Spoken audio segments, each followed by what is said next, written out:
മക്കത്ത് പോയാൽ കിട്ടുന്ന 3 പ്രതിഫലം. ഒന്ന് ആ മനുഷ്യന്റെ ജീവിതത്തിൽ ചെയ്ത പാപങ്ങൾ അള്ളാഹു പുറത്തു കൊടുക്കും. ഉമ്മ പ്രസവിച്ചതുപോലെ ആക്കി കൊടുക്കും.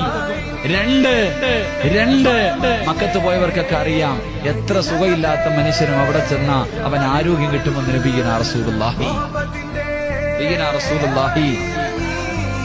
ദാവൂദ് നബി അലൈഹിസ്സലാമിനോട് അള്ളാഹു പറഞ്ഞു കൊടുത്തു, അവിടെ ചെന്നാൽ ഏത് രോഗിക്കും അള്ളാഹു ആഫിയത്ത് കൊടുക്കുമെന്ന് നബിയുനാ റസൂലുള്ളാഹി.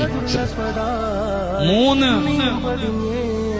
അള്ളാഹുവേ പടച്ചവനെ പരിശുദ്ധമായ കഅബാലയത്തിൽ പോകാൻ വേണ്ടി ചിലവഴിക്കുന്ന പൈസ നിനക്കൊരിക്കലും ദാരിദ്ര്യം ഉണ്ടാകില്ല എന്ന് നബിയുനാ റസൂലുള്ളാഹി.